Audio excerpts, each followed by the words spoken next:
Hii ni listi ya marais 10 Afrika waliouawa wakiwa madarakani. Afrika ni bara lenye historia kubwa toka enzi hizo za mababu. Ni bara ambalo lina rekodi zake nyingi tu, ikiwemo marais waliokaa madarakani muda mrefu bila kuachia kiti. Lakini pia kumbukumbu inatuambia leo tuwakumbuke marais 10 ambao waliuawa wakiwa madarakani. Basi tuanze. Wa kwanza ni Mohamed Anwar el-Sadat. Huyu alikuwa rais wa Misri ambaye aliuawa akiwa na umri wa miaka 62.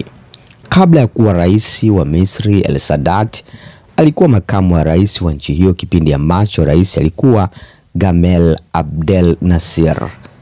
Kabla ya kuuawa, el-Sadat alikuwa kiongozi maarufu na alipendwa sana na watu wake kwa kazi mbalimbali alizozifanya, ikiwa ni pamoja na kuleta amani kati ya Misri na taifa la Israel hadi kufikia kusaini makubaliano ya amani baina ya nchi hizo mbili, na hivyo ikafanya apewe tuzo ya heshima ya amani ya Nobel Peace Prize. Hata hivyo, swala hili halikuwafurahisha watu wote, hususan baadhi ya wafuasi wa dini ya Kiislamu ambao walipanga mashambulizi juu yake, na hatimaye Oktoba 6 mwaka 1981 ofisa wa jeshi aliyejulikana kama Islam Bail aliamua kumuua kwa kumpiga risasi kadhaa rais el-Sadat. Islam Bail alikamatwa na akahukumiwa kifo kutokana na tukio hilo.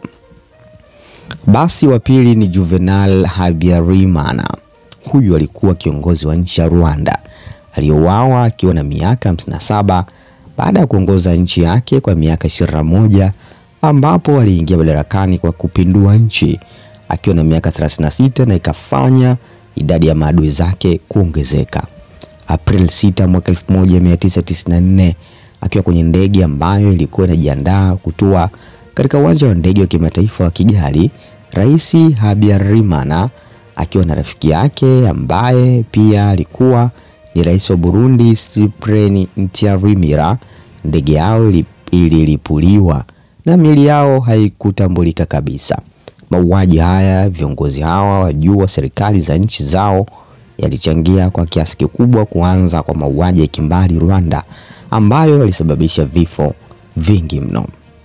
Watatu ni Laurent Kabila.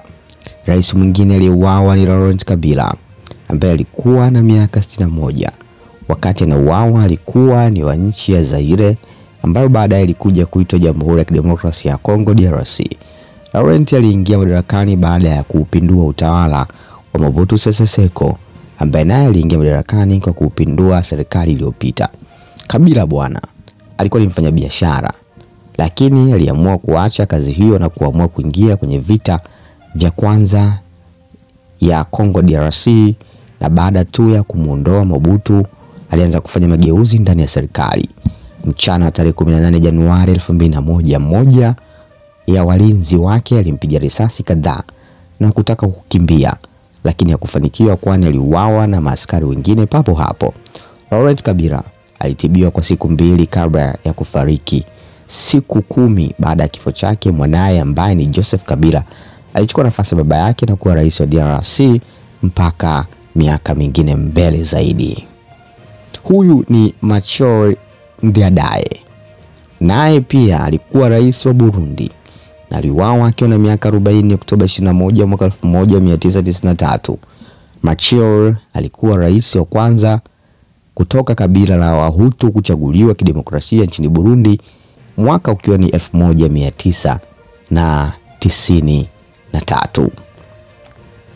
Basi bwana, huyu naye watu wa kabila wa Watutsi hawakufurahishwa na ushindi wake, na wiki moja kabla ya kuapishwa kuingia madarakani, jaribio la kumuua likafanyika, lakini halikufanikiwa.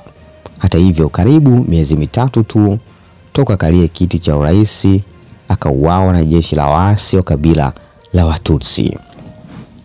Tende kwa mwingine, Cyprien Ntaryamira. Huyu ni rais ambaye aliingia madarakani kuziba pengo la rais wa Burundi Melchior Ndadaye, aliyeuawa Oktoba 1993. Miezi 6 tu baada ya kuingia madarakani, Cyprien Nyarimira yeye pia naye aliuawa. Cyprien Nyarimira naye aliuawa. Huyu ndiye alikuwa pamoja kwenye ndege na rais wa Rwanda Juvenal Habyarimana baada ya ndege yao kulipuliwa angani ilipokuwa inajiandaa kutua katika uwanja wa ndege wa kimataifa wa Kigali. Nafasi nyingine inashikwa na Mohamed Boudiafi. Rais Mohamed Boudiafi alikuwa ni rais wa Algeria na aliuawa akiwa na miaka 73 mwaka 1992, huku akielezwa kuwa alikuwa kiongozi mkali na hakuvumilia uzembe na hivyo kamfanya apate maadui wengi. Majaribio basi mbalimbali ya kumuua alifanyika dhidi yake, na hata kuna kipindi aliamua kutoroka kwenye nchi yake ili aende kujificha na kukimbia wanaomwinda, lakini baada ya kujificha kwa miaka 27 akiwa Morocco, katika hali ya kushangaza aliombwa kuongoza mapinduzi ya nchi yake Algeria, na baada ya kuchukua uongozi wa nchi hiyo kama rais miezi 4 tu baada ya kuingia madarakani Juni 29 mwaka 1992, Boudiafi aliuawa na mlinzi wake wakati akiwa anatoa hotuba kwenye kipindi cha television, ikiwa ni mara ya kwanza kwenda nje ya Algiers kama rais. Tuendelee na Bare Mensara. Bare alikuwa kiongozi wa serikali ya Niger na aliuawa akiwa na umri wa miaka 49 Aprili 9 mwaka 1999. Alichukua uongozi kwa kufanya mapinduzi ya serikali, na kwa kuwa kitendo hicho kilisababisha watu wengi wamchukie, aliamua kuanza mchakato wa kufanya swala hilo la mapinduzi kuwa la kisheria. Aliamua kuandaa uchaguzi wa kidemokrasia ambao alishinda kwa 52%. Upinzani ulichukizwa na ushindi huo, kwani aliamini si wa kweli na kushinikiza matokeo hayo yafutwe, lakini Bare hakukubali kuachilia kiti hicho. Jeshi bwana likaamua kuingilia kati swala hilo, na Rais Bare aliuawa kwa kupigwa risasi alipokuwa akielekea kupanda helikopta katika uwanja wa ndege wa Niamey, na kiongozi wa mapinduzi hayo Dauda Malam Wanke akachukua kiti chake. Mwingine ni Samuel Doe. Huyu Samuel Doe aliongoza nchi yake ya Liberia kabla ya kuuawa mwaka 1990 akiwa na miaka 39, ambapo kabla ya Samuel Doe kuingia madarakani nchi hiyo ilikuwa chini ya utawala wa Marekani wenye asili ya Liberia kwa zaidi ya karne, mpaka kiongozi huyu alipoongoza mapinduzi ya kijeshi yaliyomuua Rais William Tolbert Jr. Mawaziri wa rais aliyeuawa pia waliuawa hadharani siku 10 tu baada ya tukio hilo la boss wao, na Doe akawa kiongozi wa kwanza mwenye asili halisi ya Liberia na kuongoza kwa miaka 10. Mwaka wa 1989 Disemba ilitokea vita ya wenyewe kwa wenyewe baada ya rafiki wa zamani wa Samuel Doe, Charles Taylor, aliyekuwa amefungwa katika gereza moja Marekani, kutoroka na kuunda kikundi cha waasi na kuingia Liberia kupitia Cote d'Ivoire kwa nia ya kufanya uasi. Siku chache baadaye Rais Doe alikamatwa na kikundi hicho na kuteswa sana kisha kuuawa Septemba 9 mwaka 1990, na baadaye mwili wake ulipitishwa kwenye mitaa ya Monrovia ukiwa mtupu ili watu wauone. Twende na Thomas Sankara. Thomas Sankara yeye alikuwa rais wa nchi ya Upper Volta. Aliongoza nchi yake kwa miaka 4 tu baada ya kuuawa akiwa na miaka 37 tu.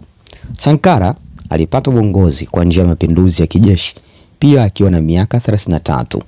Inaelezwa kuwa Sankara alichochea maendeleo ya uchumi kwa kiasi kikubwa sana nchini humo, na hata kubadilisha jina la nchi yake Upper Volta kuwa Burkina Faso, ikiwa na maana ya nchi ambayo watu wake sio wala rushwa. Alikuwa pia rais wa kwanza Afrika kuteua wanawake kushika nafasi za juu kwenye baraza lake la mawaziri. Baada ya miaka 4 tangu aingie madarakani, Sankara aliuawa 15 Oktoba mwaka 1987 baada ya serikali yake kupinduliwa na rafiki yake wa zamani Blaise Compaoré. Sankara anatajwa kuwa kiongozi aliyependwa sana na watu, na hata vitabu vingi vimeandikwa kwa kumbukumbu na heshima yake. Mwisho ni Muammar Gaddafi. Mwisho huu bado unaendelea, visa vingi vimetokea barani Afrika, lakini kwa leo tubaki na Muammar Gaddafi. Huyu Muammar Gaddafi alikuwa rais wa Libya ambaye ndiye rais aliyeongoza nchi hiyo kwa kipindi kirefu zaidi, na kama angekuwa hai hadi sasa ndiye ambaye akishikilia rekodi ya kiongozi wa Afrika aliyekaa madarakani kwa kipindi kirefu, akifuatiwa na rais wa Zimbabwe Robert Mugabe. Sasa basi, Gaddafi aliingia madarakani baada ya kupindua uongozi wa Mfalme Idris na kufanya nchi hiyo kuongozwa chini ya serikali ya jamhuri na kukaa madarakani kwa miaka 42 kabla ya kuuawa.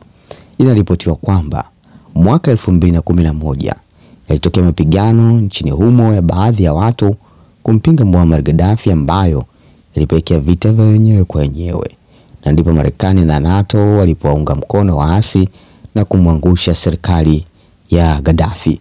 Oktoba 20 mwaka 2011, Gaddafi akiwa na miaka 69 alikamatwa na kuuawa, na huo ukawa mwisho wa uongozi uliokaa kwa miaka mingi kuliko yote duniani. Leo tumetizama listi la marais 10 Afrika waliouawa wakiwa madarakani. Bado tunasisitiza Afrika ni bara lenye historia kubwa toka enzi hizo za mababu. Ni bara ambalo lina rekodi zake nyingi tu, ikiwa marais waliokaa madarakani muda mrefu bila kuacha kiti. Lakini leo tumekukumbusha hao ambao walifariki wakiwa madarakani. Unadhani rais yupi tumemwacha? Na katika visa hivi tulivyovitaja vya marais hawa 10, kipi kimekonga nyoyo zako na yupi kwako ni shujaa? Asante na kwaheri.